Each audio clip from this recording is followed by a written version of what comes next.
thank you to all of you and welcome to this event hosted here by the Contemporary China Center at the University of Westminster.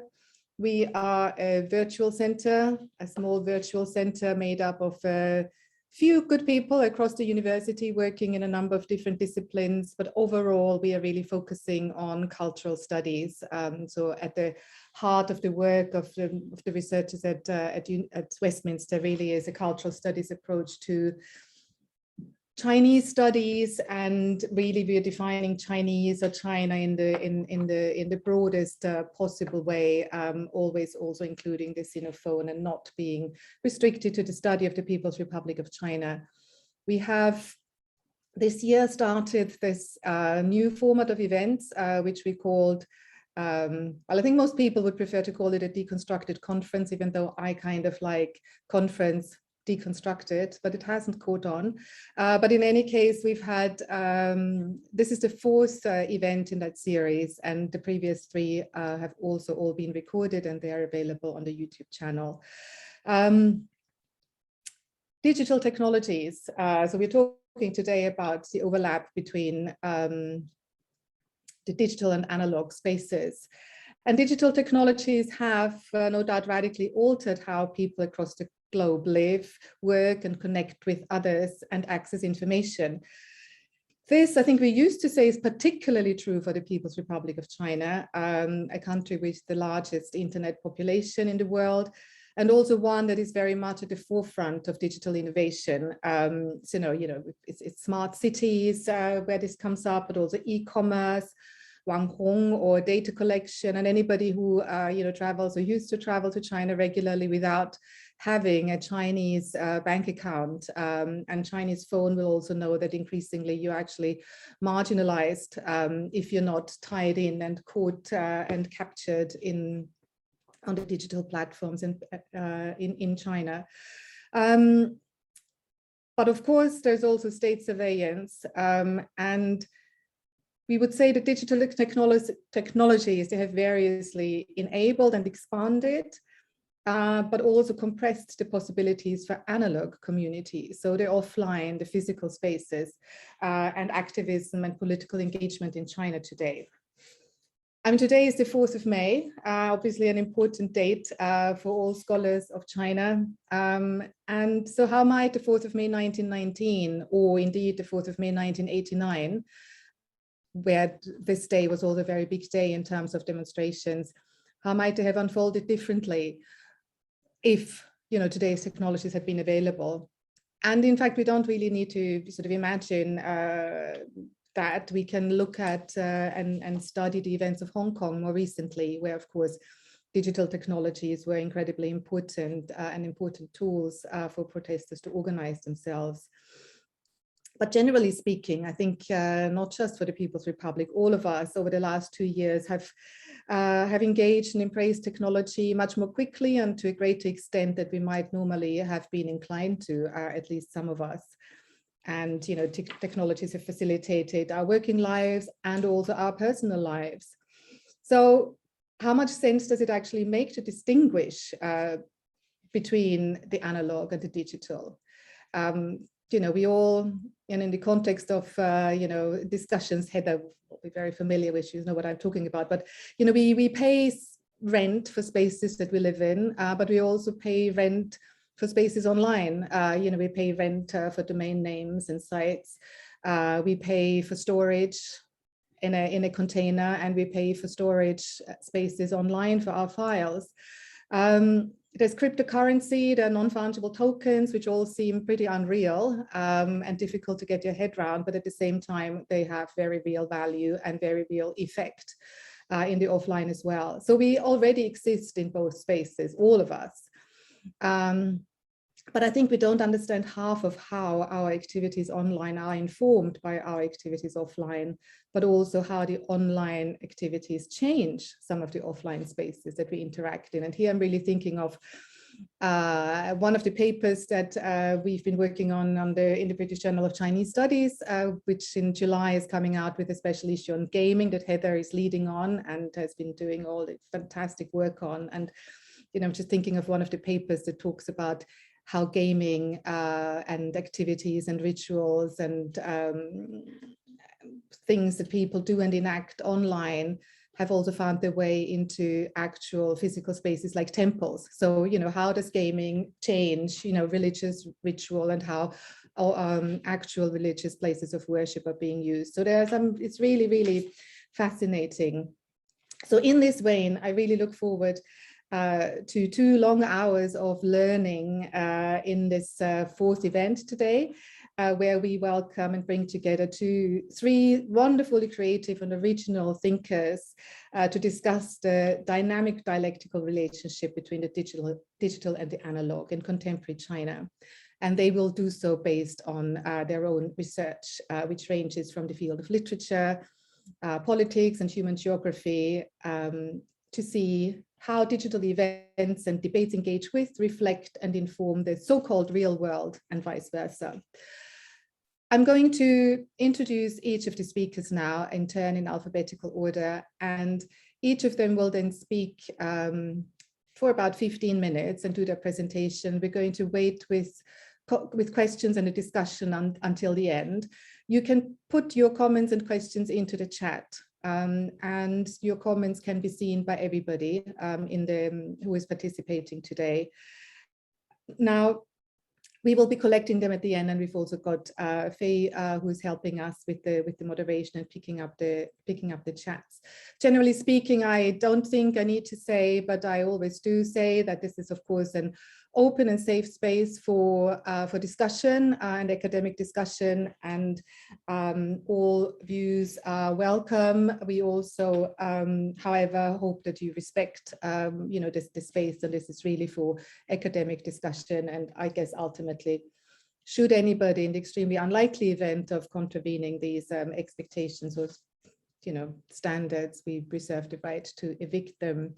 So we now. I just now want to introduce all the speakers, and in alphabetical order. I'm starting with Heather Inwood, who is Associate Professor of Modern Chinese Literature and Culture at the University of Cambridge and a Fellow of Trinity Hall. And Heather's research focuses on interactions between literature, popular culture, and digital media in contemporary China.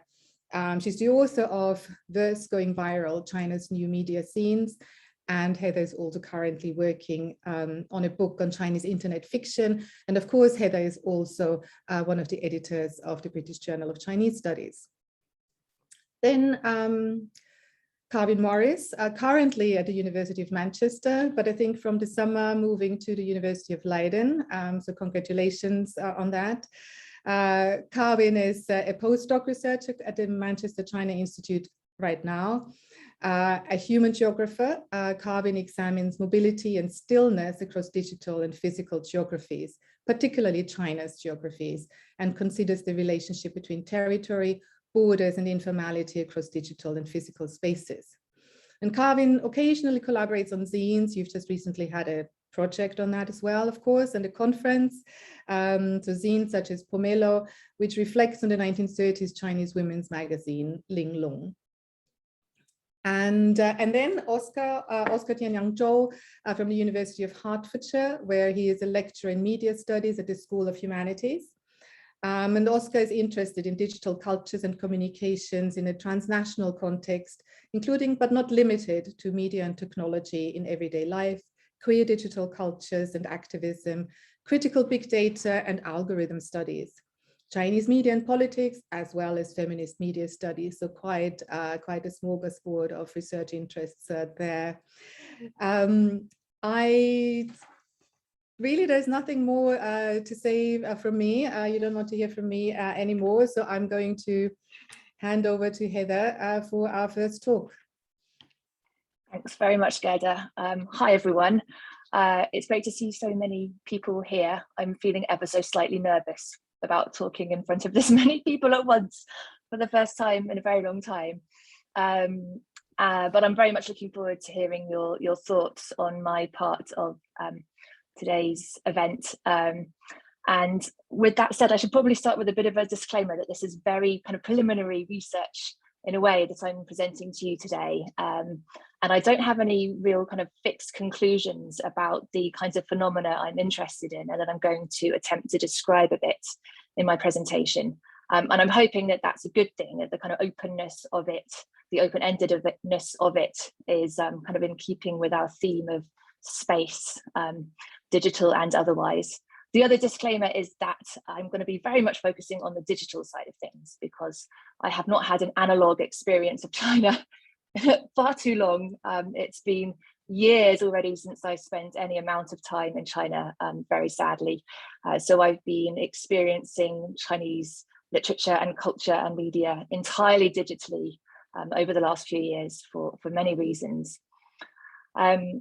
But I'm going to hopefully talk a bit about the intersection of two disciplines that I've been increasingly interested in over the last couple of years, and what they might mean for our understanding in particular of online Chinese popular fiction, and some of the most common phenomena that you can see in online Chinese popular fiction when it comes to representations of digital space in particular.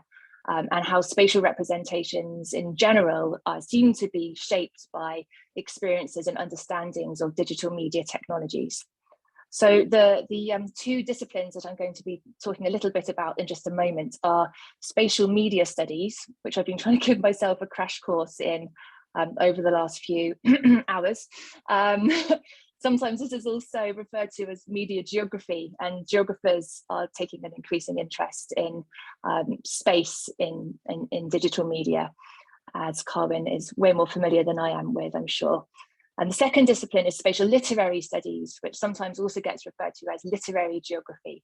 And this is a bit more of an emerging field, but it's one in which there's lots of really interesting publications coming out. And I think it's got a lot of potential for continuing to kind of inspire new forms of literary scholarship, digital or otherwise. So in terms of my research and how what I'm doing now differs from what I've done in the past, I think in my previous research on online Chinese poetry, I took a rather uncritical and untheorized view of space. And I used space largely, I think, in a kind of social sense of the kinds of networks and places where social interactions around poetry can take place. And I divided space into three main forms in my book, First Going Viral.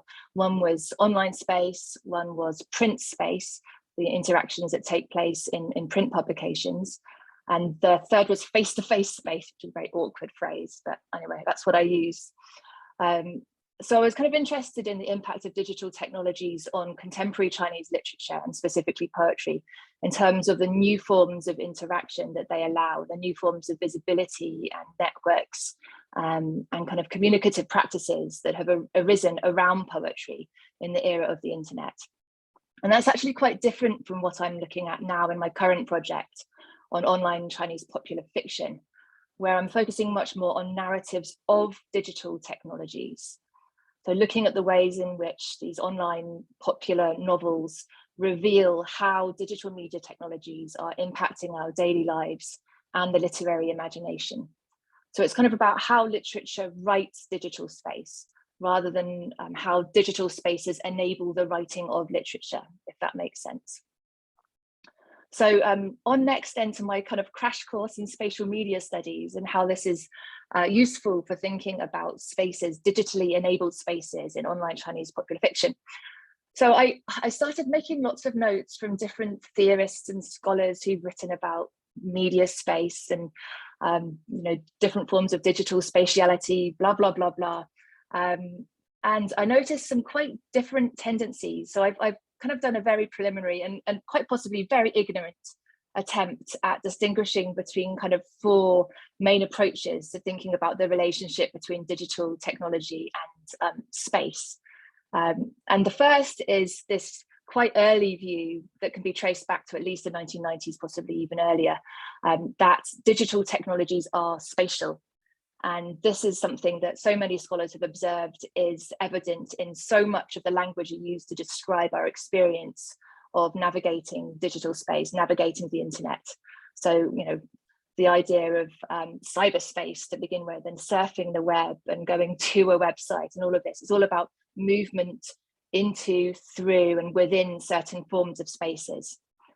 So this is a very kind of early, but still very entrenched understanding of the intrinsic spatiality enabled by and created through digital technologies.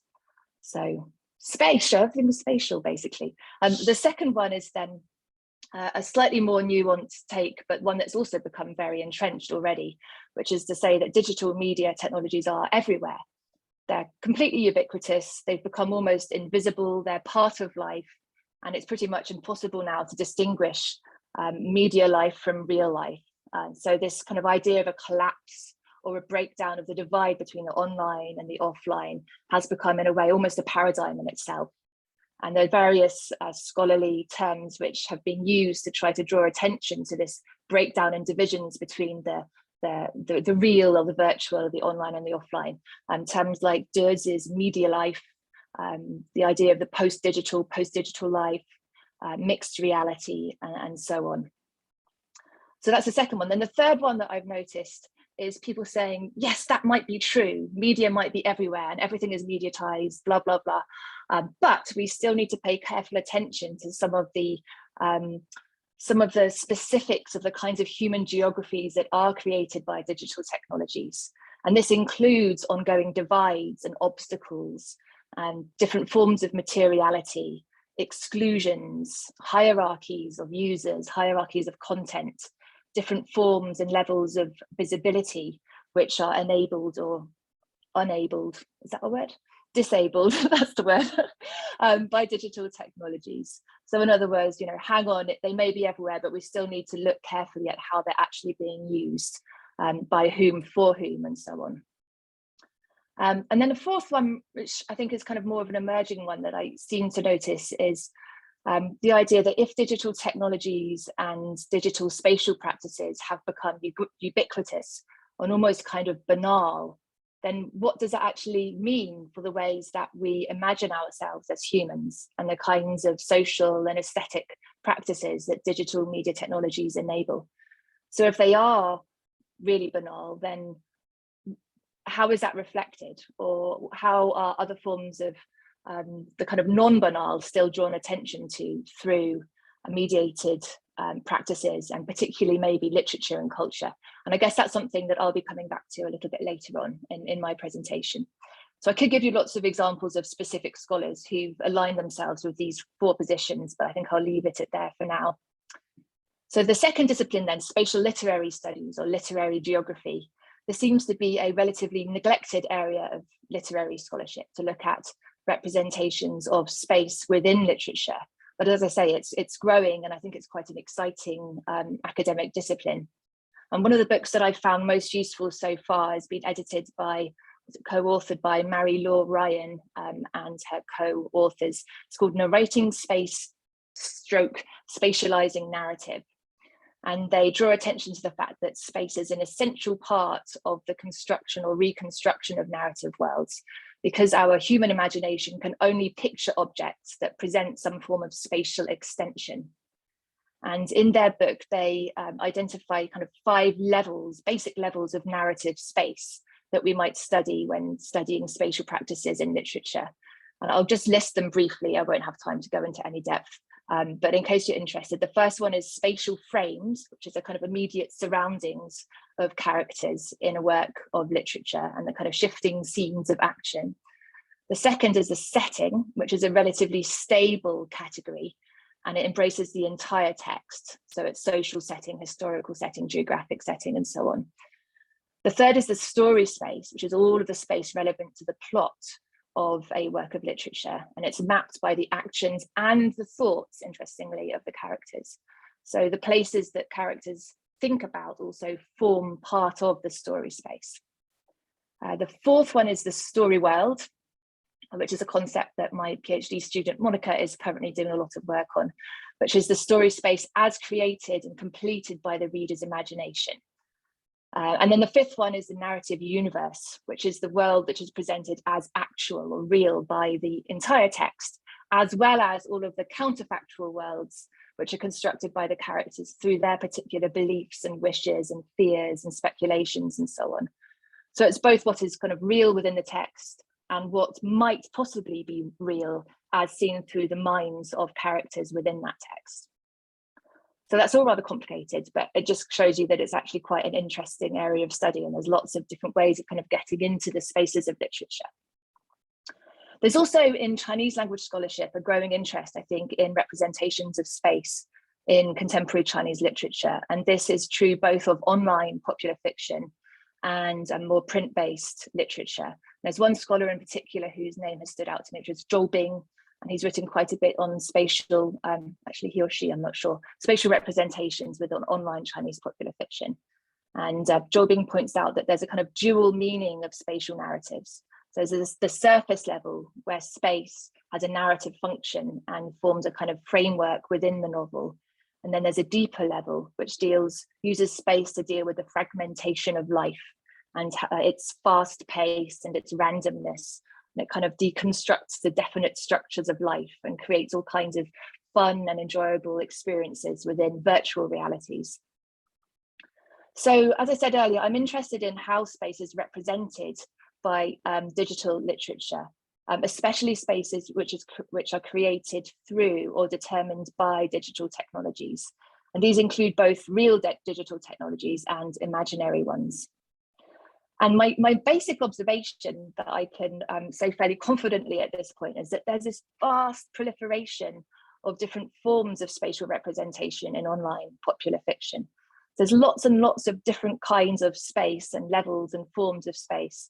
And so much online fiction seems to take its narrative drive from the movement into new spaces or across lots of different forms of spaces in furthering the plot and the development of the characters.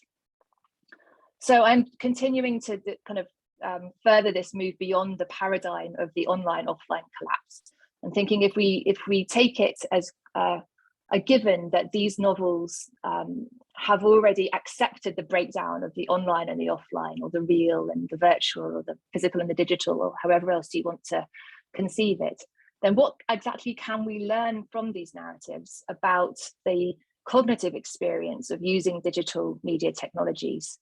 And I mean both conscious and unconscious cognitive experience of using and living within digital technologies, as well as our movement into and immersion within these kinds of so-called alternate digital spaces or digital worlds. And then more specifically, what can we learn about the contemporary popular literary imagination in China when it comes to representations of digital space, as well as what this literature might reveal about our experiences of living in and through digital media? So I'm going to give you some examples next of the different kinds of spatial representation which I've observed, which I think are more than anything just really fun a lot of the time. And I'm hoping that we can talk later on about potentially some of the symbolic implications of these forms of spatiality, which have been enabled by digital technologies in many of these novels. And there's so many words that you come across in the body of these novels, in the texts themselves, as well as in the genre labels and in the titles of online novels, which have a very strong spatial sense. So there's obvious ones like 世界, world, or 异界, alternate world, and 大陆, a kind of land or a mainland. There's also 荒野, wilderness, 时空, a time space, 全球, the whole world, 维度, and a dimension, or 次元, also used for dimension, 异星, other stars, 仙境, a kind of divine realm of immortals, for example, 乐园, a wonderland or a theme park, and many, many others. So these spatial terms are everywhere in online popular fiction. How long have I been talking for? I've lost track. 10 minutes, 15 minutes already? Hope not 15. Nearly 15 minutes, but I definitely want to hear these examples. So I'll give you a few, and then 3 specific examples which kind of exemplify some of these movements through space. So there's a lot of novels which feature a kind of sealed environment, or a kind of battleground. So in Chinese, this would be called a 封闭空间, or a 生存战场, a kind of battlegrounds of survival or life and death. And actually the Korean hit drama Squid Game is kind of an example of this, where these games of life and death take place within a relatively sealed artificial space, constructed space. And there's lots of novels which feature transportation of characters into successive diegetic worlds of existing media products. So the space here is constructed of fictional spaces from other novels, TV shows, films, computer games, and so on. So this is often known as 无限流, infinite flow, or 诸天小说. And the worlds that are visited are sometimes called 影视世界, like the worlds of film and TV. We're all familiar with so-called time travel novels, right? 穿越小说. But this is actually way more complicated than the term itself seems to suggest, because now there's not just 历史穿越, where you go back in time to the historical past, or 架空历史穿越, where you go back to a kind of counterfactual or invented historical past. There's also 穿越未来, where you kind of suddenly travel into the future, or 穿越星空, you suddenly find yourself in space somewhere. There's 古穿今, where you go from the past into the present. And there's also lots of 穿越小说, where you just suddenly get sucked into some kind of digital world, and there's not really any explanation for it. You might get whacked on the back of your head by your older sister, or just fall asleep, or I don't know, have a serious nosebleed. There's so many ways in which you can suddenly find yourself transported in some kind of alternative reality, which is often a digital alternative reality.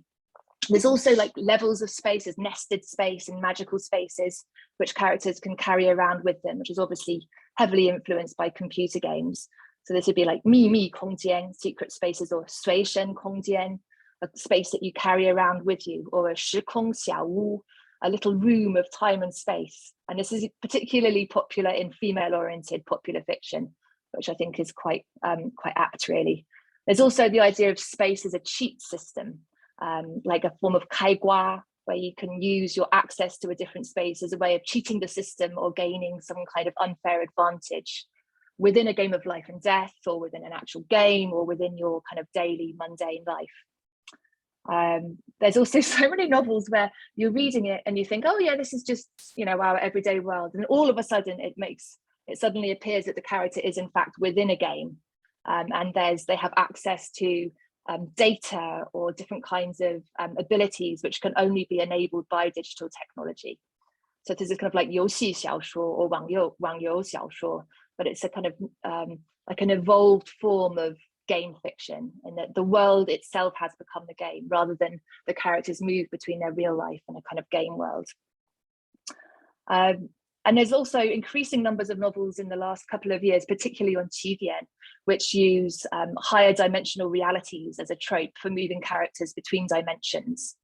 And this is a kind of an evolved form of 穿越, I suppose, where they can suddenly move from an alternate world or a parallel universe where everything is the same but just a little bit different. So a little bit like the new film Everything Everywhere All at Once with Michelle Yeoh, I suppose, or some of the Marvel Universe films and Doctor Strange and all that sort of thing. So just finally, 3 specific examples you might want to seek out or not, which show off some of these forms of kind of innovative digital spatiality in online popular fiction.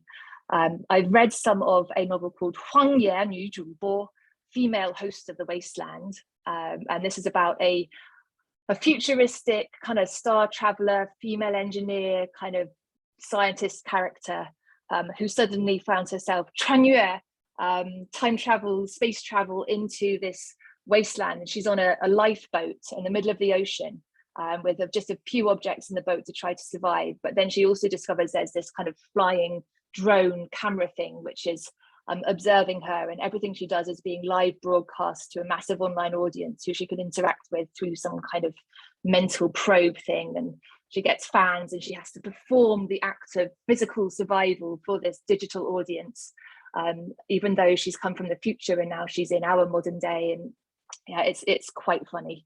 Another one which I've just started reading is called 地窟生存我能开挂, or Cave Survival, I Can Cheat.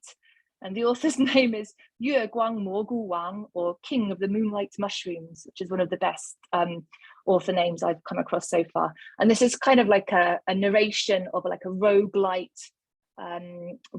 cave exploration game. So the character finds himself in a game for real, but it's one in which you're underground exploring these caves and trying to survive. And then one final example is 我在末世有套房. I have a mansion in the post-apocalyptic world, which you can read in English because this has been translated by a web novel, I think. And this is a guy who can move at will between dimensions using this kind of magical bracelet on his wrist. So he's able to transport himself into a post-apocalyptic world with ridiculously high levels of nuclear radiation, and then help himself to all of the riches and the amazing mansions that are there, because he has access to food and physical health through his alternate physical existence in another reality. So he's kind of able to cheat the system through this kind of interdimensional time-space travel and his complete lack of morality at the same time. So in terms then of like this, what conclusions we might take away from this, as I say, it's very open. But digital spaces in these kinds of novels seem to have all kinds of very diverse symbolic values. And it's tempting to try to say something very broad about them. But I also think it's important to do the close reading and to look at the specifics of the movements through different spaces that these characters embark upon, to try to understand what the movement and what the space represents for the characters and for the novels, for the genres more broadly. The digital space is often a shortcut, or it's a form of cheating.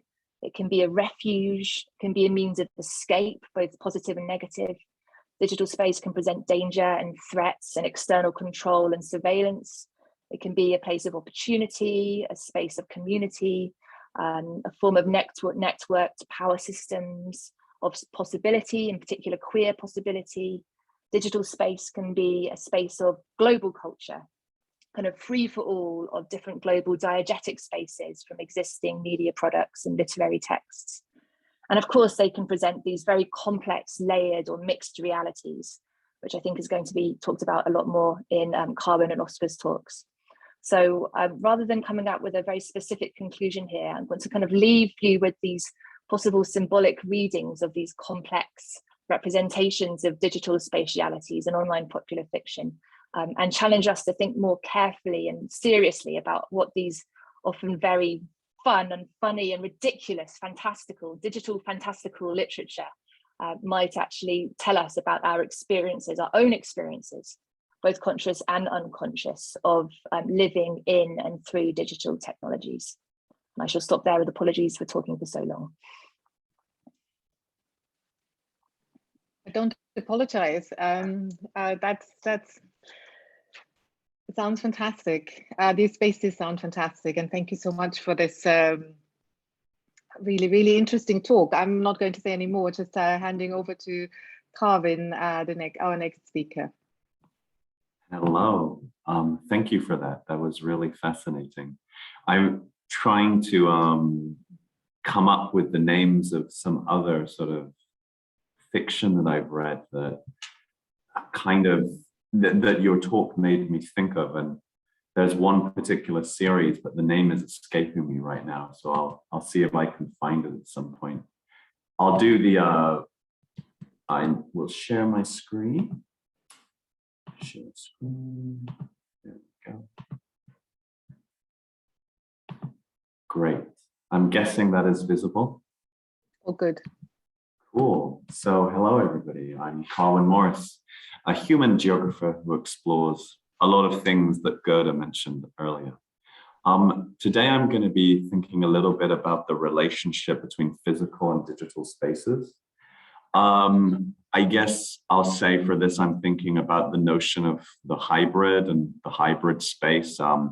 Castells talks about the hybrid in terms of hybrid activisms, and someone called Adriana de Souza El Silva, who's in UNC, I think, talks a lot about hybrid spaces in relationship to gaming, things like Pokemon Go as well. So if you're interested in thinking a little bit more about hybridity, there's some places for you to go there. I guess for me, I'm thinking about hybrid in a lot of ways, and using it more as a way in to just blur the boundaries between what might be described as digital or physical or analog. I guess I would say at the start, my broader perspective is that, well, almost sort of building on what Heather said just now, everything is kind of spatial for me. And my whole shtick, I think, as a human geographer nowadays, is I'm just like trying to spatialize everything and add a spatial element to many things. But I will say that I don't think me trying to talk about the spatiality of digital relations in China is shoehorning this in. And with China here, I'm mostly talking about the PRC and the mainland, although the geography of this is sort of fluctuating as digital borders grow. But I think that what is commonly described as the Great Firewall of China, for instance, is a digital border that's decades old now. The key Chinese state-affiliated theorist and the engineer of the Great Firewall, Feng Binsing, he regularly discusses cyberspace. And actually, interestingly, for the literary side of it, in his book from a few years ago, theorizing cyberspace, I think in Chinese it's called wanghong Lilun.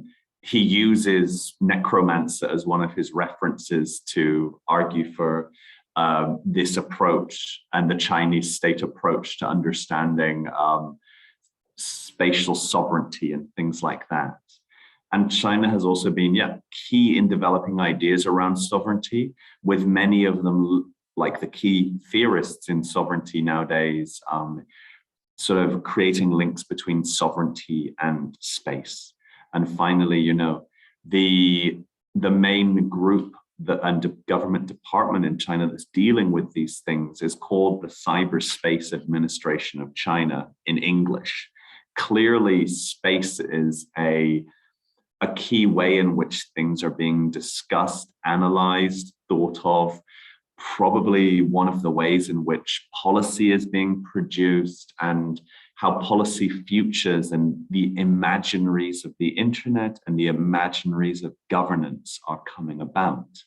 So I think that this sort of spatial turn is probably, for me, essential in understanding where digital society is moving in China and also elsewhere in the world. And it really helps us understand changes globally. In this manner, as Gerda sort of alluded to earlier, I do think China is, the move towards everyday digital sociality in China started quite early. So it's a very good space for us to understand how things are changing, changes that could happen elsewhere in the world. It's somewhere that I highly encourage people to theorize from and to use the theory generated in China to understand things happening in other parts of the world as well. So regardless of what we say today, I hope that people can sort of take a spatial turn and apply it to other areas of their own scholarship as well. So while time is limited, I'm going to be talking to you about a few parts of my research that I'm trying to link up here today. I'm going to be starting by talking a little bit about the wanghong, or the internet celebrity. Then I'm going to mention the idea of digital territory and how we can see the importance of territory in contentious politics. Then I'm going to end by discussing digital displacement briefly. And I'll conclude with maybe talking about hybrid theories and the spatialities we can use. I probably won't have time, but if there is time, I have a postscript that I think what we're talking about today makes sense for when we're thinking about what's been happening. It can help us understand a bit of what we've seen maybe in Shanghai or at the beginning of the lockdown in China. So it's useful to think about that. And if anybody wants to talk about that later, feel free, and I can bring up the postscript on COVID-19 if necessary. So in this quick run through these three topics, wanghong is sort of internet red, but it's come to mean internet celebrity. A key way in thinking about this. So there's an interesting change in 2015. The main way of discussing celebrity online changed. Before 2015, the wanghong was the main way in which the main search term used to find celebrity and talk about celebrity. And after 2015, the terminology changed from wanghong to wanghong. I think that is a potentially profound change, because removing the human actor in internet celebrity there opened up a range of non-human or more than human actants, for instance, to be thought of as celebrity. As we were talking about earlier, cats are, of course, one of the main ways in which that is discussed online. Wanghong cats and wanghong dogs and things like that. But for me, in my fieldwork and as I've moved through with future research, the place has become a key site of the internet celebrity. So one way in which I think we can see this blurring of the analog and the digital, or the physical and the digital, is through the study of internet celebrity. I'm going to just look at 3 internet celebrity spaces that help us think how things that happen in digital spaces influence physical spaces and vice versa.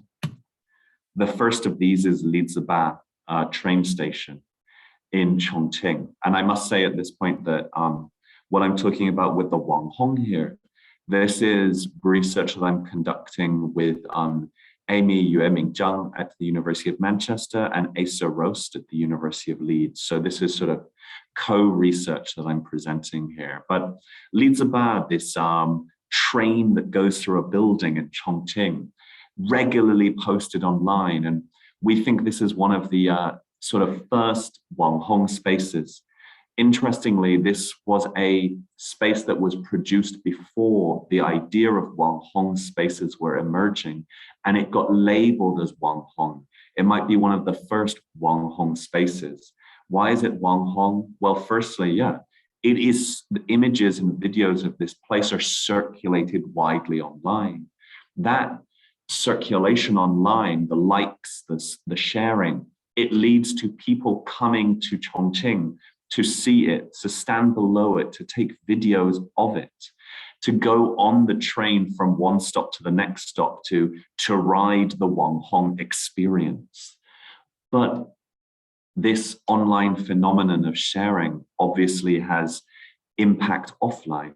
It means that infrastructure that was not created for this type of use becomes crowded by people. When things become celebrity online, they can have influences offline. It can cause disruption, but they can also become models. The celebrity, the popularity of this space, this train station online, has led to Chongqing government now creating a new train station that is purposely about the train going through the building again. So digital celebrity, wanghong places are redefining how Chongqing is being developed in different ways, whilst they are also creating problems for local residents in these areas. The next, I want to talk about Wenheyou in Changsha, although there's now also a Wenheyou in Guangzhou and Shenzhen as well. Wenheyou is one of the premier wanghong places. It's a food and drink spot. It is often called the place that you have to queue, more than 10,000 people queue to go on it every single day. Here, queuing becomes a part of the celebrity experience, and people post and take photos just of their queuing. When these photos are shared, they go online. People like this, it circulates, it transfers offline. That creates more spectacle, hype, and more people go there. It leads to the reproduction of this model elsewhere in China, both by them, but by other restaurants and companies as well. But there is something interesting here. Well, there's a lot of things interesting here, but it's Changsha. Changsha becomes a wanghong city. A tier 2 city that might be struggling with understanding its identity can create a new identity, the wanghong city identity.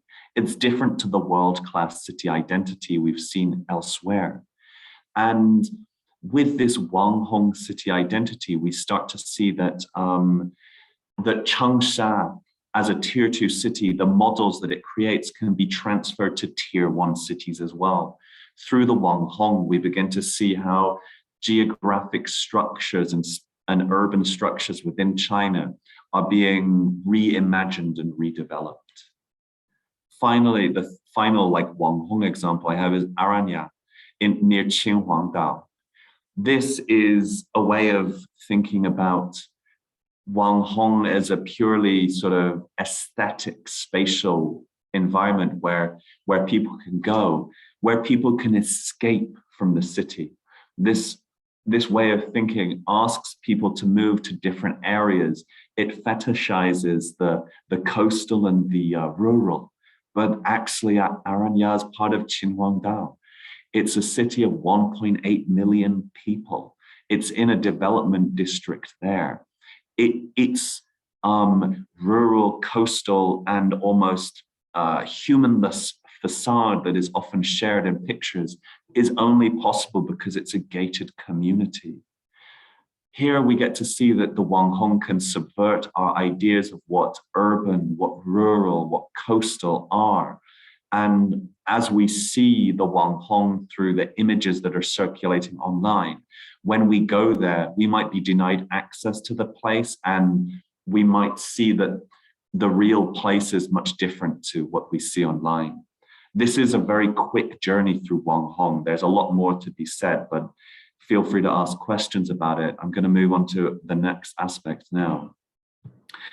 Digital territory and digital sovereignty. I mentioned earlier the digital border of China, the so-called Great Firewall of China. The production of a digital wall means, well, within the border, there is a digital territory. This is what can be understood as a territorialization project. This term by Norma Moll is being used to describe what happens in the European Union, but it's always a good term to use to describe what's happening in China as well. When we look at the digital border, we get to think about the digital territory. We start to think how things move across and between digital territories. If China has created a digital territory, even if the United States does not want to be a digital territory, maybe Facebook is part of another digital territory. The fact that one digital territory exists almost creates a race to the bottom, where other places must be understood territorial as well. The production of this digital territory also allows sovereignty over space to occur. It allows governance through space. I have an article coming out in China Quarterly about governance through space soon, but by creating a territory, it also enables governance to take place in different ways, and it creates new imaginaries about how space can be governed, how the internet can be governed, but also what the internet is. This leads to things such as the wanghong, like the outside internet, the non-Chinese digital territory. This phrase is a way of creating other digital territories, of conceptualizing the internet through what happens within China. The quotes here are from my research with anti-eviction groups in China. And for them, the wanghong, the non-Chinese digital territory, was essential in continuing their activism. Any sensitive conversations should be had on the wanghong in non-US digital territory, in places like Telegram, for instance. And data, critical data, was stored outside of China's digital territory as well. So for them, in the everyday contentious politics of China, the border matters, digital territory matters, and therefore non-Chinese digital territories matter, even if those countries don't want to conceive of their digital relations as territorial. Finally, I just want to talk about censorship. Censorship, as Molly Roberts in her great book Censored argues, is perhaps the thought of the public expression of or public access to information. Here, censorship is centered on the flows and the circulation of information. But is information everything for what we do? And can we think about things beyond this? Right now, censorship is used to describe everything. Something that happens in the newsroom is censorship. Something that happens on the social media news feed is censorship as well. Have we stretched this term to the end of its analytical use? I think we have. To be provocative, this is from the anti-ELAB protests in Hong Kong. When the state evicted violently these people, was it displacing them? Was it violently ending activism, or was this censorship? You could describe this as censorship, but I think there's much more than the control of information going on here. This leads me to thinking about different ways, spatial understandings of what we see on the internet, and pushing beyond the language that we're using currently to describe what happens online. I have a piece under review at the moment about digital displacement, how the forced removal of users from digital spaces and places they wish to stay in can be done politically. I ask, is censorship the right way to describe the deletion of a hashtag if the hashtag was the place where people went to meet? Is censorship the right way to describe the deletion of an instant messaging group when the instant messaging group was a place of world making? It was a place to strategize. It was a place to make friends. Yes, information circulated in these spaces, but is censorship the right word to describe this? Do we need to distill everything to information, or is there more going on than just information? If you think there's more going on than just information circulation, maybe a spatial vocabulary is for you. So I'm going to end here. I just ask you to consider, for instance, in this last case, what is central to the act of governance or the act of sociality? Is it the circulation of images? Is it the circulation of information, or is it something else? Maybe it's useful for you to move beyond certain terminology like censorship, to give them back their analytical clarity and to use a spatial vocabulary to describe what happens online. In the end, I guess what I'm asking you to do, and I think we need to do this together, is to innovate theoretically, innovate methodologically, and also innovate publicly, to talk in different ways about the research we do and the way that we think about research and everyday events. Thank you very much. And if you want to get in contact with me, feel free to give me an email or send me a DM. Great, thank you, Colin. I want to ask a lot of questions, but I will not, at least not right now. Instead, I'm going to immediately hand over to Oscar. Sure, let me just share my screen. Okay, can everyone see my slides okay? Yeah. Brilliant. Hello, everyone. My name is Oscar Zhou. I'm a lecturer in media studies at the University of Hertfordshire in the UK. And thank you very much, Greta and Shay, for having me today. So it is such an honor to be part of this amazing kind of Deconstructed conference together with Colin and Heather. And of course, a big thank you to everyone who is here today for being here. I guess my talk today is about the interplay between the online and offline in China, particularly in relation to gender and sexual minority. So to echo what Heather said, I think digital technology are definitely a very important part of the everyday life of gender and sexual minority in China. So today I will focus on two groups. So I will first look at the relationship between Chinese gamer and Douyin, so which is the Chinese domestic version of TikTok. And then I will move on to discuss online danmei fandom in China. So for those of you who are not familiar with danmei, so it is an influential genre of online writing, often by women and for women, that portrays male same-sex fantasy. So consider this is a Deconstructed conference. So I would like to start my talk by showing you 3 short videos from Chinese social media. And here is the first one.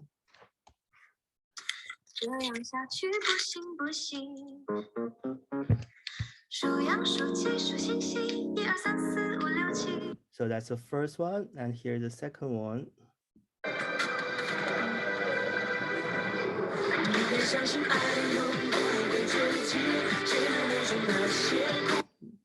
And here is the last one.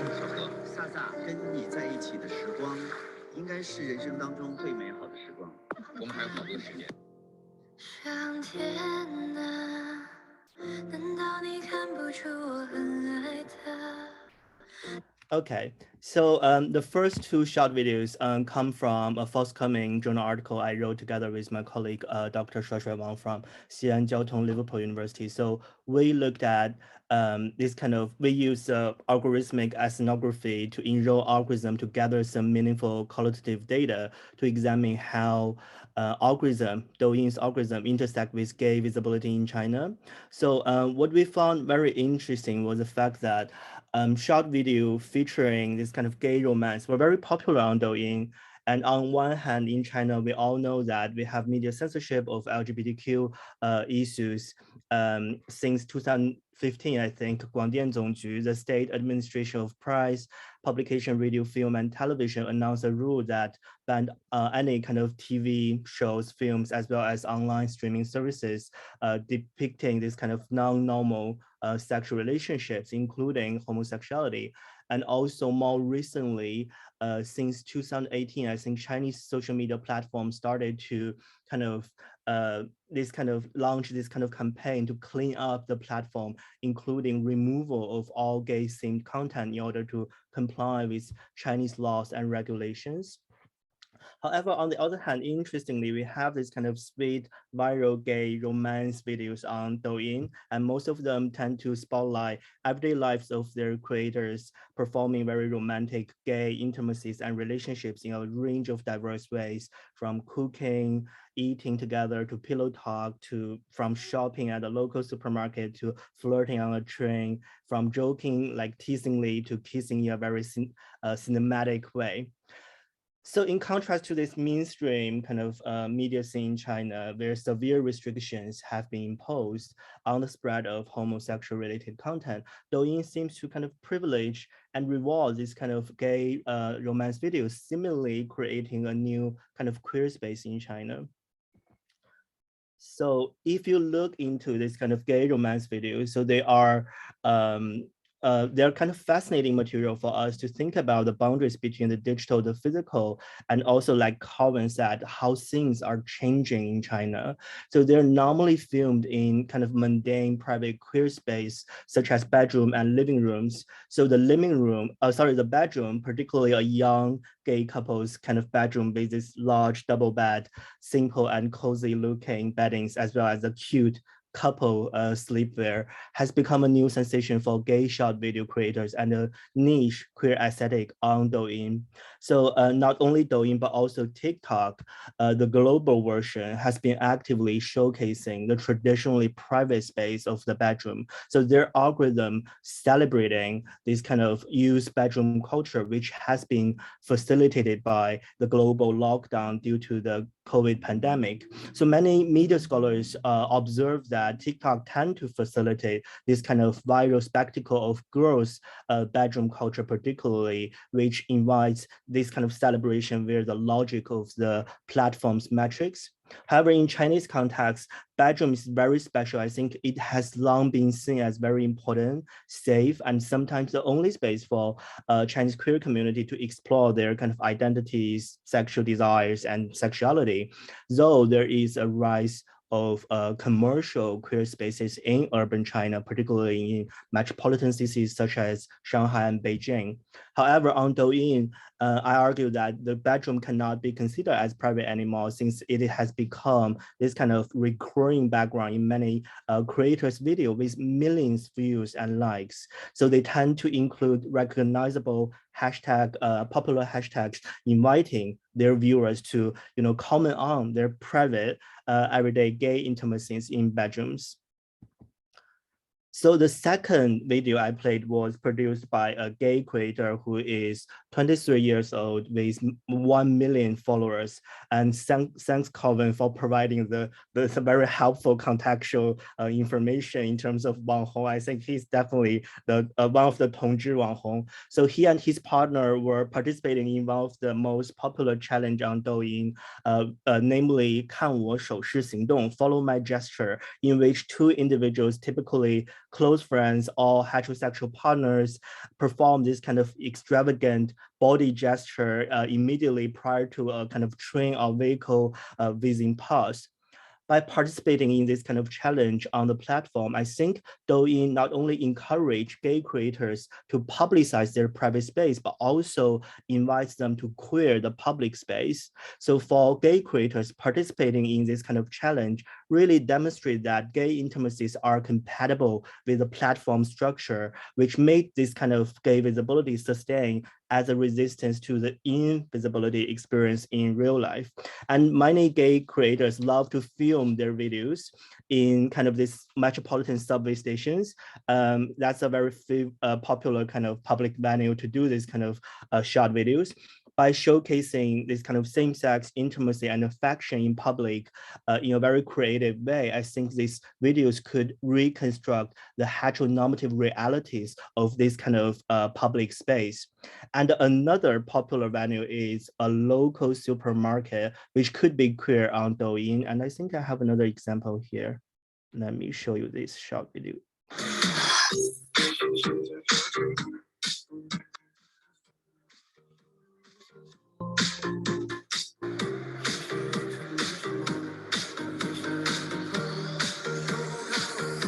Okay, you got the idea. So in this kind of videos, these kind of gay couple creators tend to wear the matching outfits, holding hands and enjoying their ordinary everyday kind of shopping trip. So Douyin seems to make Chinese gay men feel more positive, promising them new kind of queer space with visibility, possibility, pleasure, and providing a basis for content and community. It really kind of shapes these dialectical relations between the public and private spaces, allowing for a range of these kind of social and even sometimes kind of erotic contact.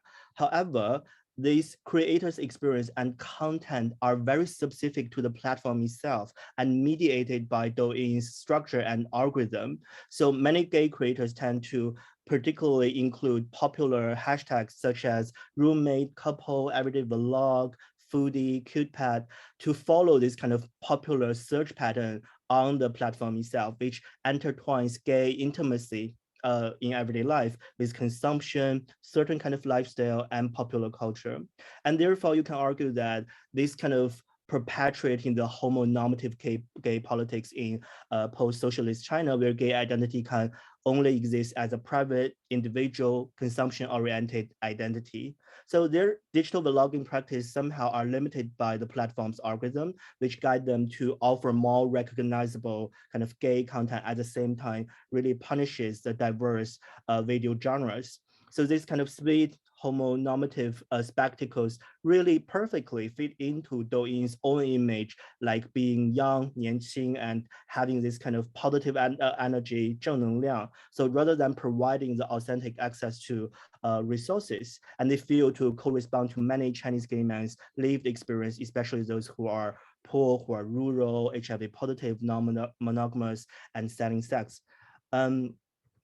So I think that echoes what Heather just said, like we need to really think about, when we're discussing this kind of digital technology space, we need to think about used by whom, for whom, and who is really benefiting from this kind of practice.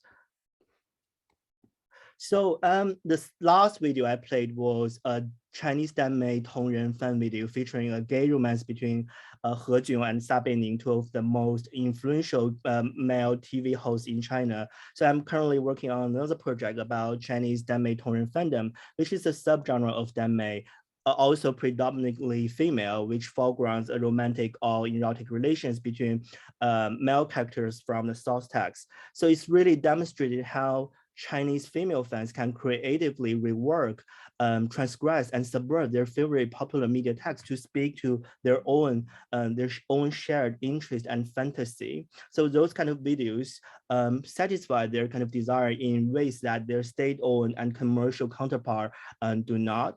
So the reason why I put the last video together with the first two is that somehow Chinese deme fandom can contribute to the online discussion of homosexuality. So some of our sampled short videos did provide certain kind of public space on gay rights issues. It's not purely for entertaining. So lots of gay rights issue discussion, including same-sex marriage in China, and also it could forge new alliance between different groups of gender and sexual minority in China who are perceived as a threat to the heteronormative status quo. So there are certain interactions between gay men and female deme fans, which address the marginal status of both groups.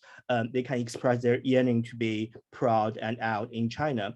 But do some scholars believe that deme fandom can positively contribute to this kind of public discussion of homosexuality? But on the other hand, other scholars argue that their interest in queer knowledge may result in negative attitude towards Chinese gay community. So their support for the community could be constrained by how they imagine homosexuality.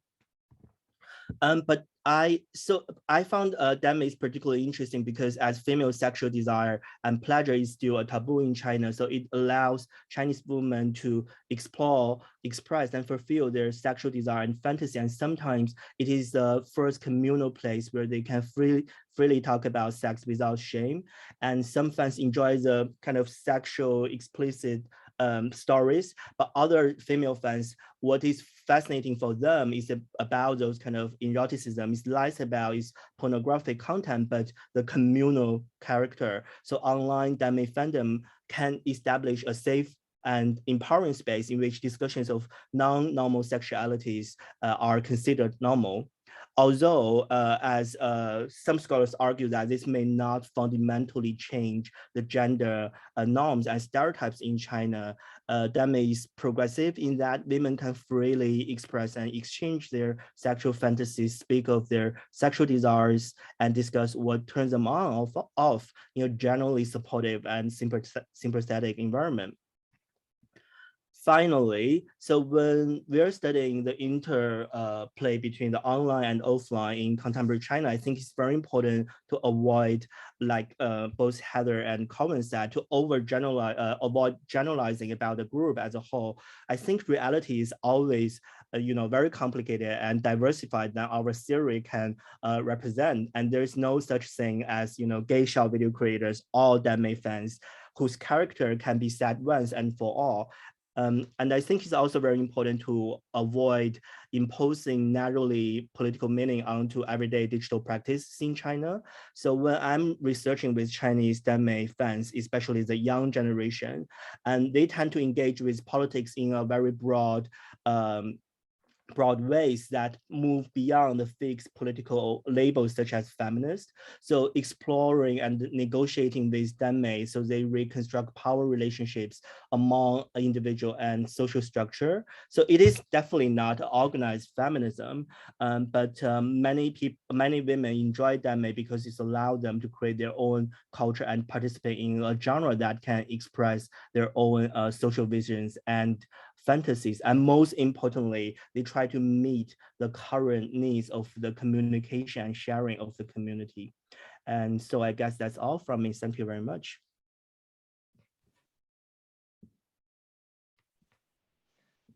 Thank you. Thank you, Oscar, and all three speakers. I said at the beginning that I was looking forward to 2 hours of learning, and it's just been amazing. It's so good to hear something you've never heard before, and it's completely new to me and so fresh. So thank you so much just for providing me with such delightful, minutes and hour. I am handing over to Shay now, actually, to chair the discussions. So Shay, if you want to come live here, great. So it's over to you. Great, thank you, Gerda. Just give me a moment while I pin myself to the screen. There we go. Yeah, thank you so much to our wonderful guest speakers today. Those are 3 really excellent papers, and I feel like there's really, I feel like it's significant. I feel like it's quite significant in the context of in Chinese studies. There's really rich engagement today with really kind of broad and complex array of ideas and concepts and theories and approaches to kind of the digital, analog, online, offline, private, public, and so on, right? And I feel sometimes that those kind of dichotomies can be kind of, I think, as you said, Heather, quite entrenched, quite taken for granted, quite fixed in lots of ways. And I feel like, there was a really kind of nuanced discussion of the various interplay and the dynamics, and even the way that we talk about the relationship between the two, and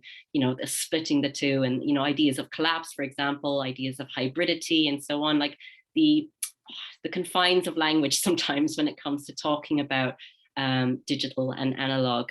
And I feel like we saw a lot today in terms of the kind of the shift that, the ongoing and always shifting relationship between the two as well, whether that was in the case of Heather's discussion of representations of the digital, for example, in Chinese literature, Carwin, when you're talking about, wanghong hongren, becoming wanghong, it's again, like, it really kind of gets to this idea of something that's changing, right? Something that's always moving, and the importance of really attending to specificity.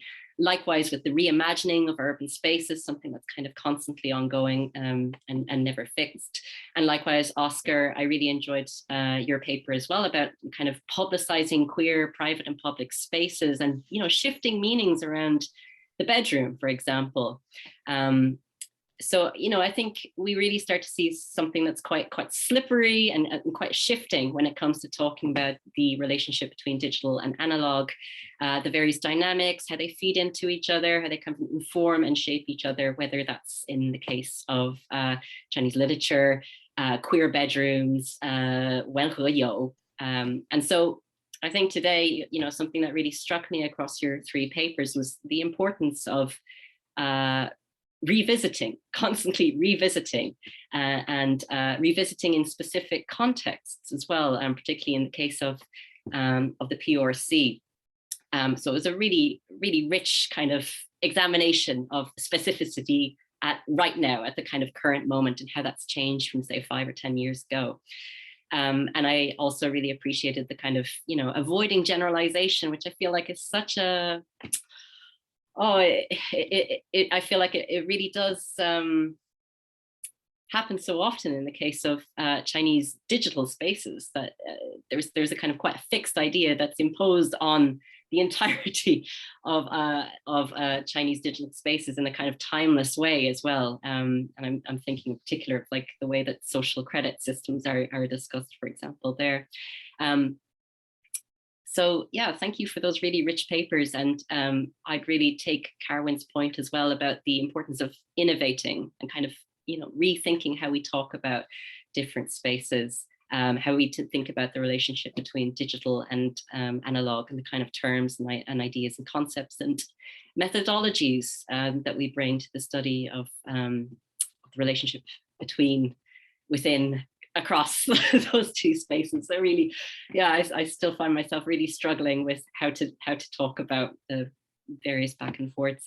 I'd usually kind of take the opportunity, before we open it up to audience questions and comments, I usually ask a question, but I wondered, I mean, there seemed to be so much kind of, referring back to each other's papers. I wondered if our panelists would like to kind of comment a little bit, or even ask each other questions, because you did seem to be referring to each other's papers quite frequently in your presentations. Anything that you want to pick up on before we go to a Q&A and audience comments? Could I jump in with questions, but also a thank but thanks to everyone, but also thanks to Oscar and Heather. I really enjoyed this work, and it helps me think about spatiality differently. I feel like as I said, my entire shtick seems to be throwing space down people's throats and asking people to think spatially about things. And it feels great to see other people doing this as well. So I guess my internet connection broke during Oscar's presentation, so I missed some of it. So I'll have to get him to do a presentation for me again another time in his bedroom with maybe. But I did have a question about the bedroom for Oscar, which was, the bedroom is, so this is a question that often emerges when we discuss queer media and queer social medias in China. Is the urban and the rural is the constant question. I feel torture Hongwei by discussing it, and Hongwei always has Hongwei speaks about rural artists as a way of dealing with that. But another aspect of the rural and the urban, or the white collar and the blue collar, is the bedroom versus the dorm room. And this is also the students as well. The bedroom is maybe a class privilege for some people. So do you see other spaces emerging alongside the bedroom, or the traditional middle class vision of the bedroom versus other things? And I love the videos and the discussion about sort of queering heteronormative spaces in different ways. I'm looking forward to reading that. And for Heather, so I'd say there's a multitude of spatialities. We could be talking about a space, place, territory. We could talk about the role of scale. Scale seems to be a big thing there. I'll just say, because my own work often talks about mobility in so many ways, and you're talking about this the Chuanyue sort of thing, how people are going through this. Well, that feels like a mode of mobility to me. Is there anything that you could say about how mobilities between these spatialities are described in this literature? I know this is like putting you on the spot and asking maybe quite a big question, but yeah, I always find mobility, and it's difficult to describe mobility sometimes, but I'm quite interested how those modes of mobility are discussed, because we have all of these digital tropes, the blue, the binary moving across the screen. A lot of them we got from the Matrix and things like that, maybe, or from Ghost in the Shell, Akira, and other sort of cyberpunk-esque things. So does mobility, like the Chuanyue sort of mobility, work out in these things? I'll shut up now, but thank you, and I'd love to know. I think like Gerda also asked me about research methodology. Should I just say a few words about that as well? Yeah. Okay. You can. I was just curious. Yes. What is algorithmic ethnography? Yeah, algorithmic ethnography is a very I think it's a very promising research method, tend to be used by critical big data study scholars, which is used to address how algorithm intersect with our culture, politics in this kind of complex ways. So the key idea is repurpose algorithm for meaningful data collection. So by using this approach, you are seeing algorithms not in terms of the technical artifact, you put them back into the context, especially the social, political, culture context in which they develop and embedded. So it's not a black box anymore, because you are repurposing the algorithm. So what we did was we created a research account on Douyin as well as TikTok, and this is part of the larger research project. We also created research profiles on other social media platforms in China, such as Zhihu. And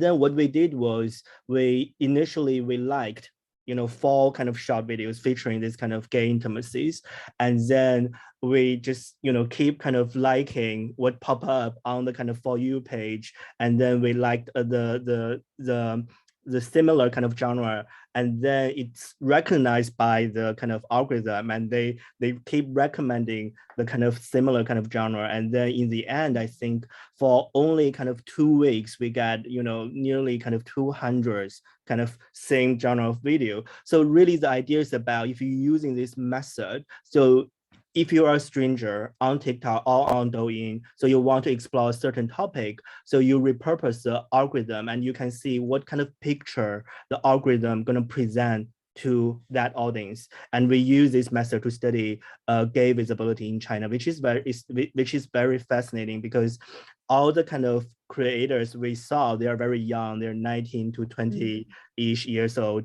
And as Colin said, of course, they are very, somehow you can say they're middle class, they have middle class lifestyle, therefore they have this kind of fancy bedrooms, definitely not accommodation at university, although some of them are students.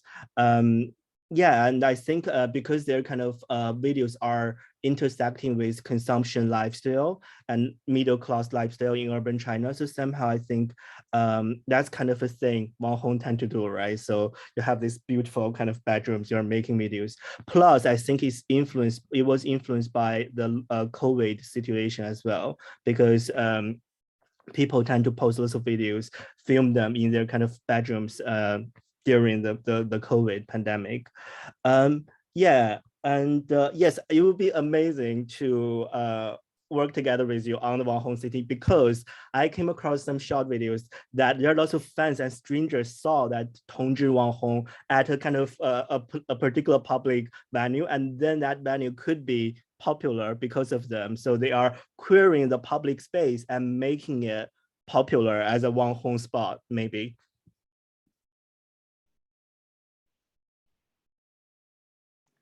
Heather, why don't you come into? Yeah, thanks for that question, Colin. I think you're right. It's often the mobilities and the kind of cause of the mobility, the type of mobility, the obstacles to mobility between spaces or across spaces, or the initial kind of going into a new space that makes these novels, that kind of gives them their sense of novelty, and it serves as the main driver of the plot. So with a lot of kind of Tranue novels, which, as I say, is often being translated as time travel novels, but it's not really an appropriate translation, because it's more like kind of transportation or transmigration of the soul very often, because it's the spirit that moves rather than the actual person and their body. It's a very sudden form of mobility, and it's often very unexpected. So this can be initially framed as a disaster. So somebody dies, for example, and they find themselves in this horrifying post-apocalyptic landscape where they're forced to survive in the most kind of traumatic of circumstances. So the moment of mobility is the crisis, but it's what happens next that's actually the most interesting thing in the novel. So how do they adapt? How do they evolve? How do they form new forms of partnership? How do they rely upon their existing resources from their previous existence? How do they discover new forms of resources? How do they navigate this new world that they find themselves in? But sometimes the Tranue, the moment of transmigration, transportation, or travel, however you want to think of it, that moment of sudden mobility is the cheat code. It's the Jin Shouzhi, the golden finger in the novel. It's the thing that gives the protagonists their special powers. So, for example, in the novel I just mentioned, the one about the I have a mansion in the post-apocalyptic world, it's his ability to suddenly move between dimensions and across hundreds of years, between the pre-apocalyptic and the post-apocalyptic world, that gives him his power. And it's the frequency of the mobility between those worlds that drives the plot and gives him his ultimate power over both environments, because he can kind of extract resources from both due to his original situatedness in one rather than the other. But then in other novels, it's a much more gradual and a kind of grinding form of mobility, to use the gaming term. So you kind of find yourself early on in a new space, and then it's this really slow, kind of relentless, gradual movement through space, and often up space, kind of going up levels of space, whether that's a kind of like abstract space as in kind of levels of a game, or whether it's something very literal, like trying to reach the upper echelons of the kind of world of the immortals, and doing self-cultivation in order to become somebody who belongs to the heavens rather than to the earth. That's a very gradual process of practice and repeated physical challenges and mental challenges and so on.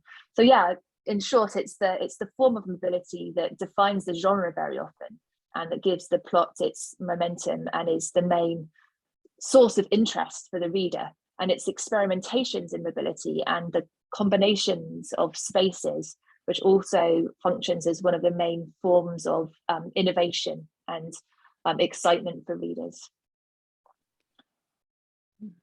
Great, thank you, Heather and Carwyn and Oscar. And if you have other comments for each other, or questions for each other, do just let me know.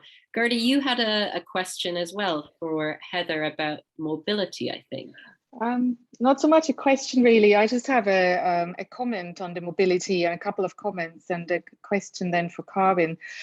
It's just that the mobility thing and this sort of moving seamlessly from one space to another, it reminded me a bit of you know, all the works of literature as well, or generally perhaps in well, Chinese culture, but as expressed in literature, this mobility, this fluidity of existence that you find in Chinese literature, this fluidity between the space of the living and the space of the dead, for example. And so how often in literature, sort of the dead are not dead, you know, in the sense that we understand in the European, they are very much actors with whom you can interact, with whom, you know, with Peony Pavilion and the love stories across the living and the realms of the living and the realms of the dead.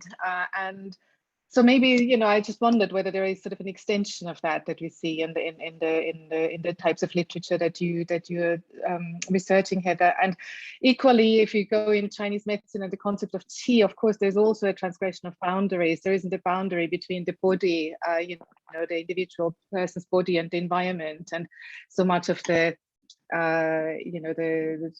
the superpowers also derive from that concept, right, of qi, of how you can transpose yourself into other spaces. So I think maybe there are also some connections that can be made to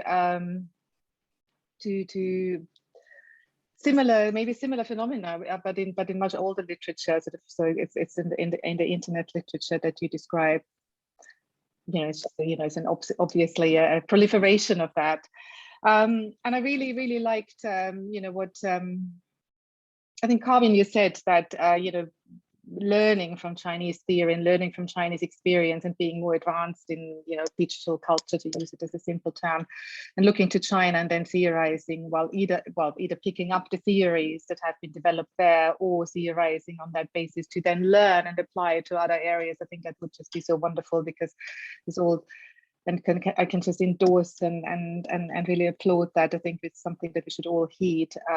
Definitely a good thing to do, and a necessary thing to do. I also would be really interested, for example, to learn more about how, as Oscar said, you know, the people, some of, you know, his research subjects, you know, just think politically, but not in the categories that we are used to. And I think that could be also extremely instructive. What are the political, you know, what are those categories, or what is it that is important, and how, which categories are not important? Because I think we are often far too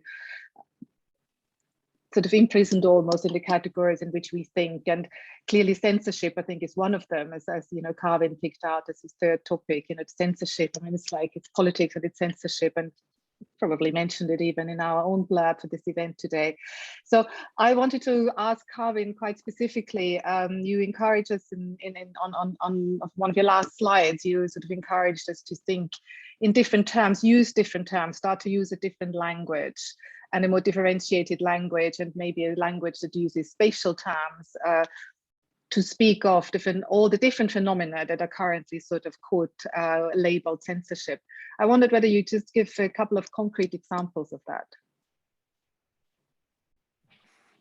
Thanks, Gerda.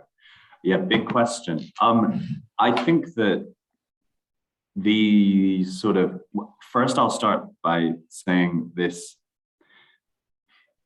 obsession with censorship and the turning of the moment of censor, or the moment of, I prefer to discuss more widely forms of digital governance, because I think digital governance is a broader toolkit, which censorship is one aspect of it, but deletion and shadow banning are other parts we could think about.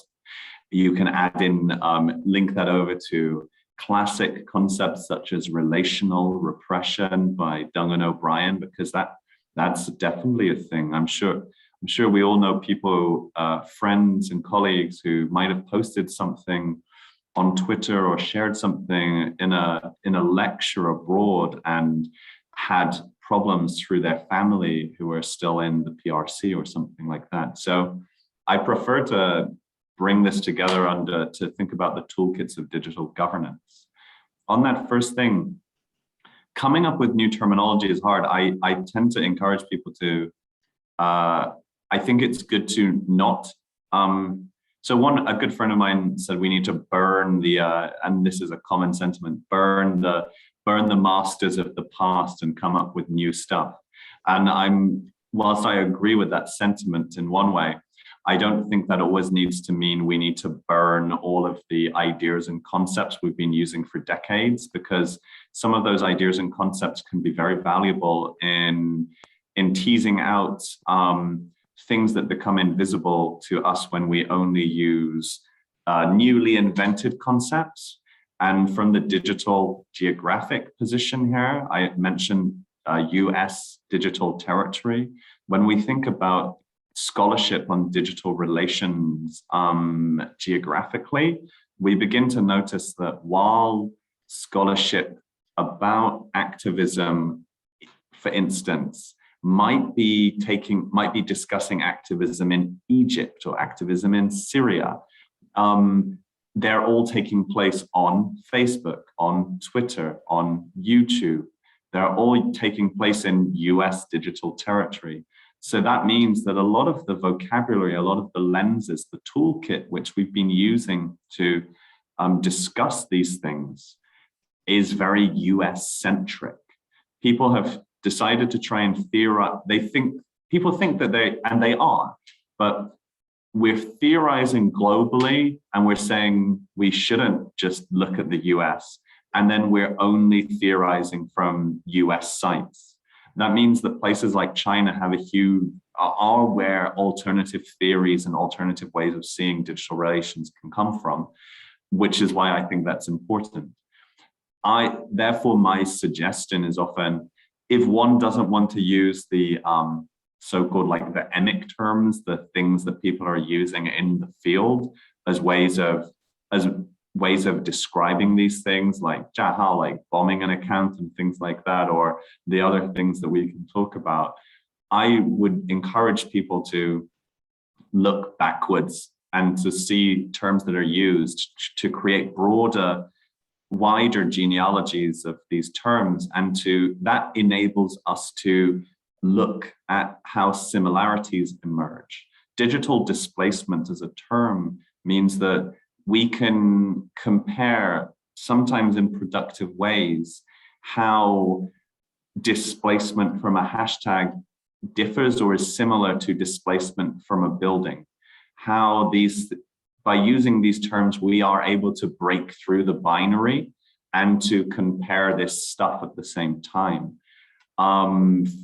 For instance, I think another aspect of this I'll just say is, when we focus on the spectacular moments of displacement or censorship, that sort of changes. In interviews with my interlocutors, they say, it's impossible for me not to censor. I control my mind when I speak because I've been so I've been so brought into a mode of controlling what I say that the the reflex in my mind is to control what thoughts I can even utter inside my head and to articulate my thoughts.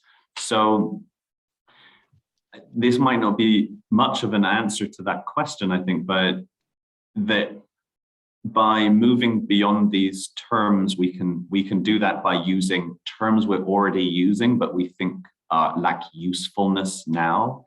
And by moving beyond these terms, we can start to see how these terms can be useful in other ways.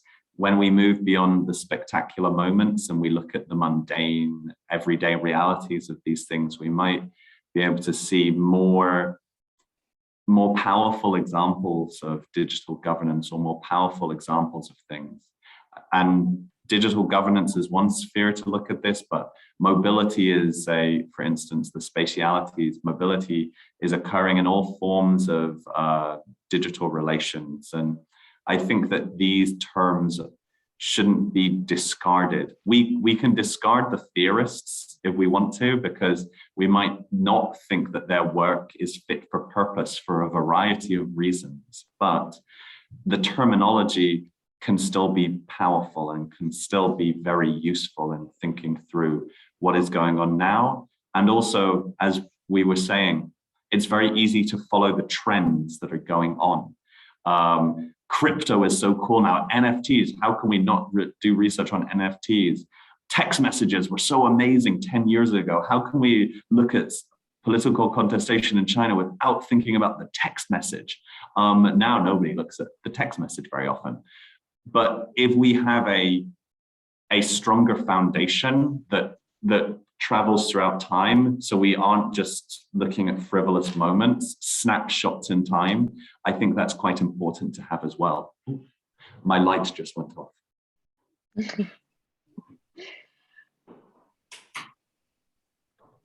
Thank you. Share, hand back to you. Cool.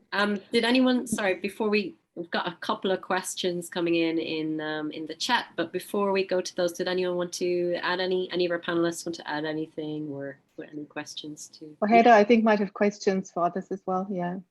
Oh, I do, yes, but I was also going to say in response to what you just asked me, Gerda, that if you want to kind of personify online Chinese literature is such an kind of omnivorous consumer of pretty much everything else in existence, particularly pre-modern Chinese literature and the kind of 4 great classics and Japanese popular culture, American, British, global popular culture. It's all kind of mixed up together. But popular religion is definitely a big influence on these novels. And there's one scholar in particular who's written specifically on the influence of like Taoist and Buddhist religion on online Chinese popular fiction. It is Zhang Geni, who's at Virginia Tech, I believe. And she's got a couple of really great articles on this topic, including Xiuzhen Fantasy, Science, Religion and the Novels of Magic and Superstition in Contemporary China. And another one on Reimagining Taoist Alchemy, Decolonizing Transhumanism, the Fantasy of Immortality Cultivation in 21st Century China. So actually thinking about today's date, May 4th, I think the one thing that Chinese online popular fiction is a great continuer of the May 4th tradition of kind of worrying about China, worrying about the people, using literature as a way of strengthening the nation and enlightening the people. And that's one of the wonderfully liberating things about it. Even as critics and academics and politicians are continually trying to force it back into this kind of realist or even socialist realist kind of box, it won't fit because it's just so diverse and heterogeneous and completely indiscriminate consumer and regurgitator of everything out there that's not about trying to convey the way. And I think that's what's really exciting about it much of the time. But I had a question for Carwyn, if I may, before we move on to other people's questions, just briefly, these kind of wanghong locations and cities and buildings and things. Has there been much experimentation with augmented reality apps or mixed reality stuff to enable people to kind of superimpose wanghong destinations on the kind of physical environment beyond their knowledge, their memory, that certain places have an outsized presence on the internet?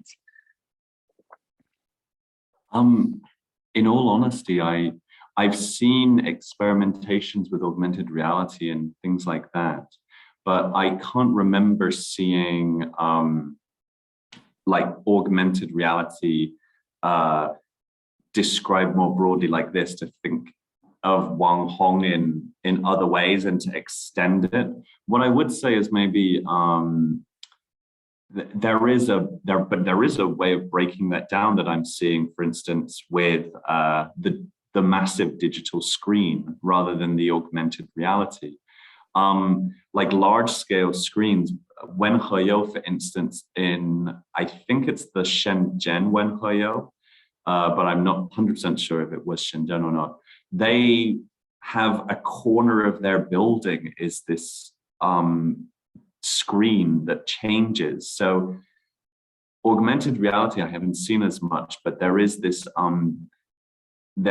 deep playfulness with thinking about the blurring of digital tech and physical structures that's going on in these places, which I feel like is a call to the fact that they are digitally famous, that they are wanghong. They are internet famous, and due to their internet fame, they might feel there's a desire to include more internet in their physical structures and in the ways in which they can be used. But that's something I'll have to keep an eye out, because it's quite an interesting question. But I think I'm also suffering from the, this is another methods question. It's one I was asked yesterday in a talk I did. I'm suffering from being in London usually, and the creeping, whilst many people say that the digital might be the pill to being able to do research on China when we can't go there, increasingly researchers outside of China are geo-locked and SIM card locked outside of the digital services through which they'd be able to do the research. So yeah, unfortunately, the digital might not be the pill that we were hoping it would for continuing our research. And therefore, it makes it difficult for me, and I'm sure all of you, to see some of these little experimentations that people are playing with, just because they're, I feel like I lack access to them because of my digital and physical spatial position in the UK at the moment. Yeah.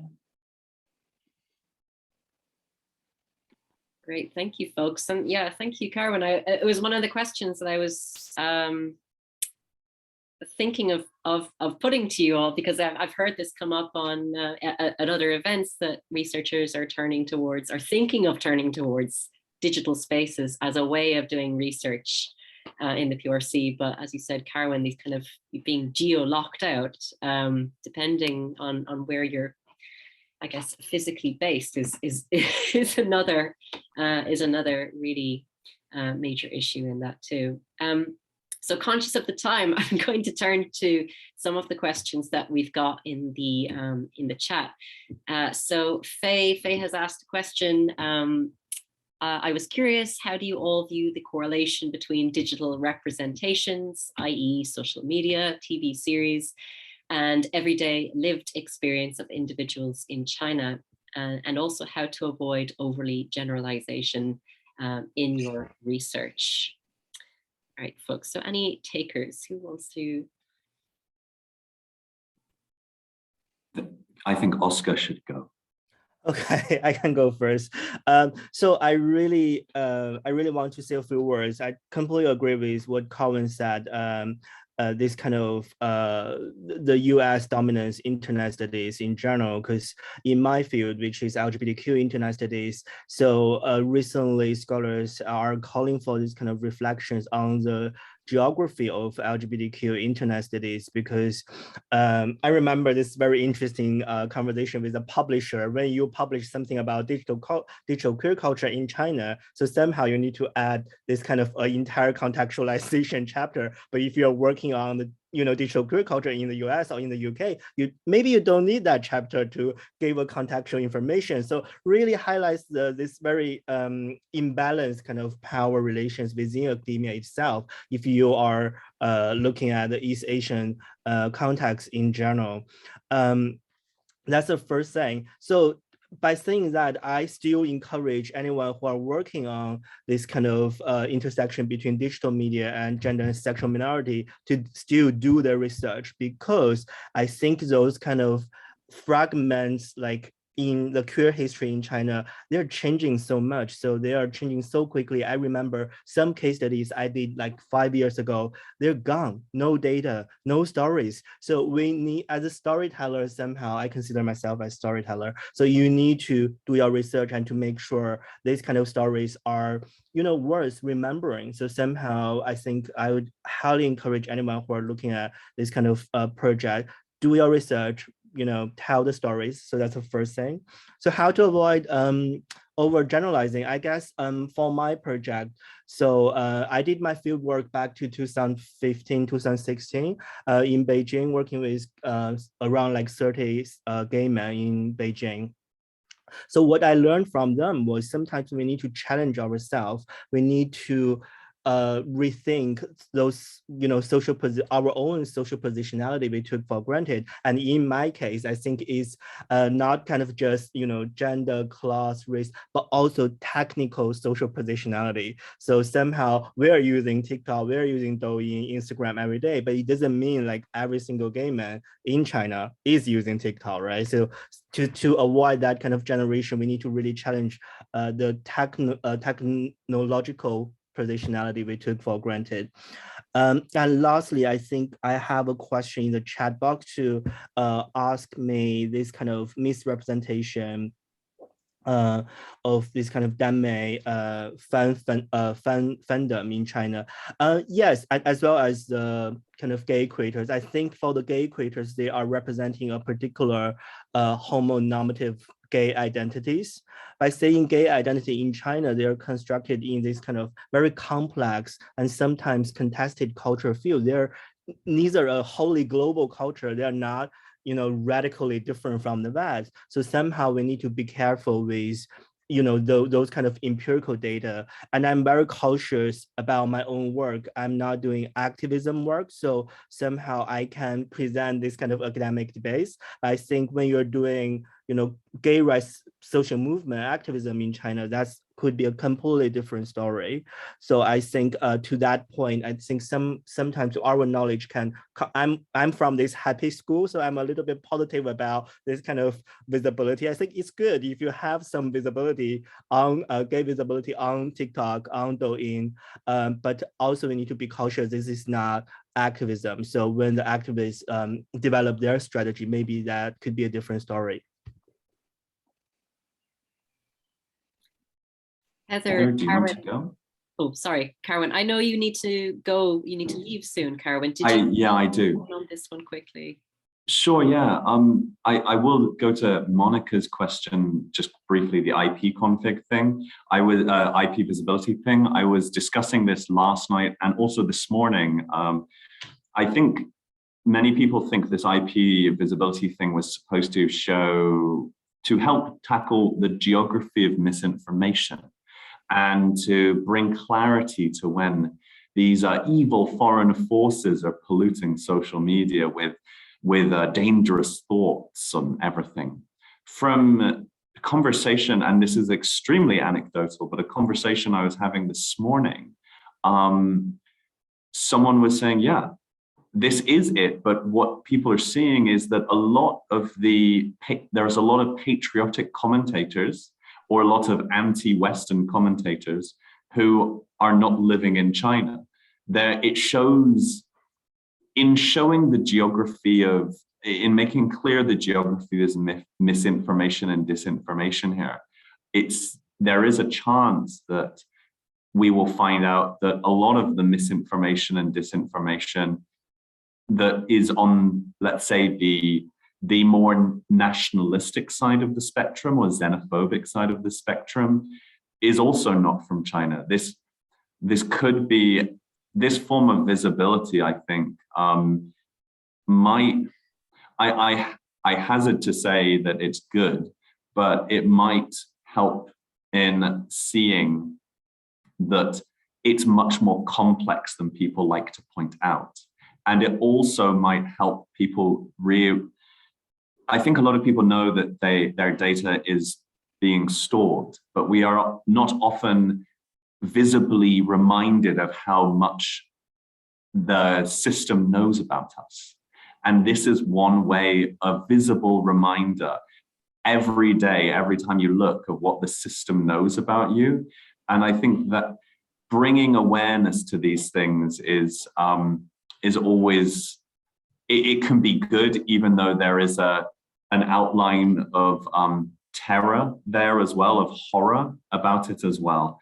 And on the representations, to raise unfazed question, with this, and thinking maybe even about spaces as well as individuals, I guess it's more for me a realization that I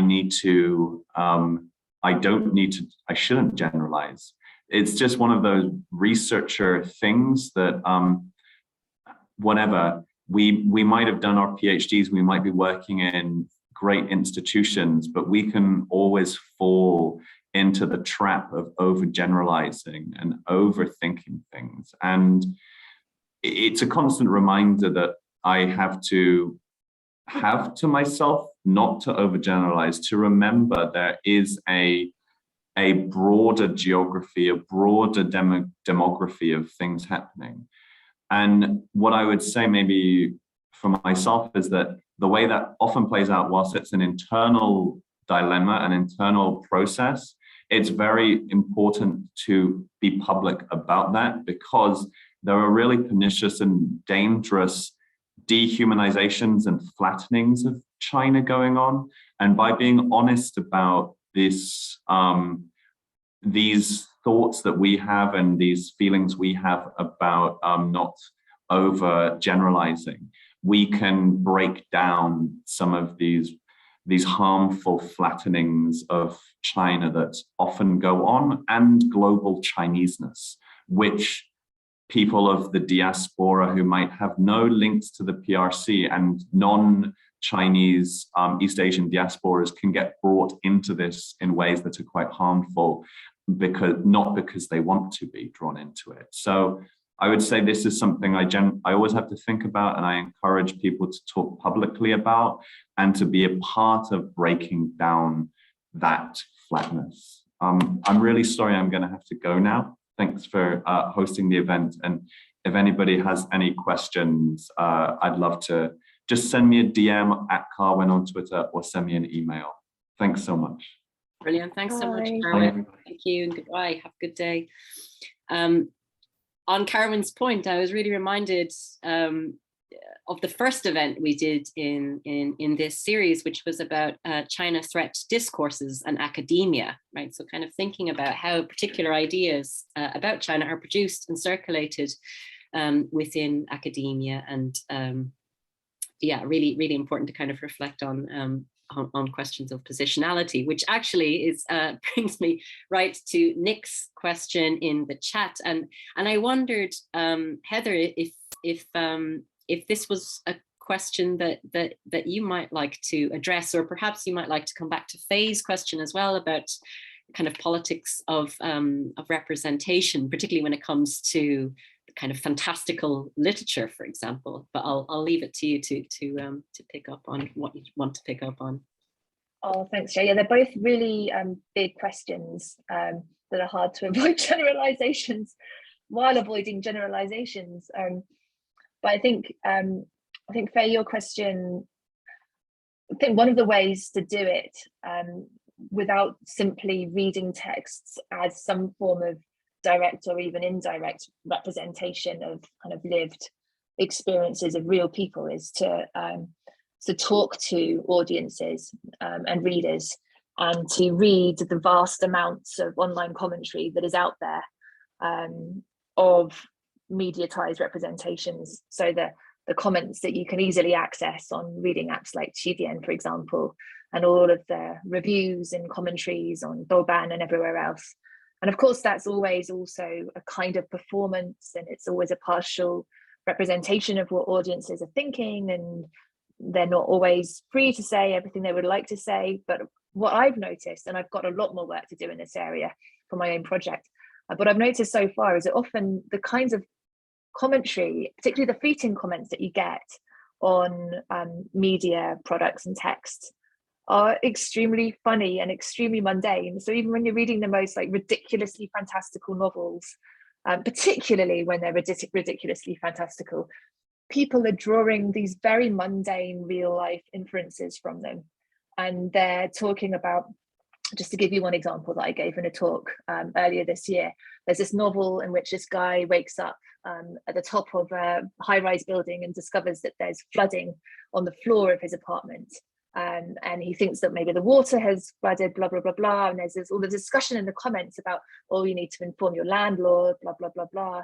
But he goes outside and he looks out the window and realizes that actually the whole world has flooded up to the 30th floor of all the high-rise apartment buildings in his city, and by association throughout the world.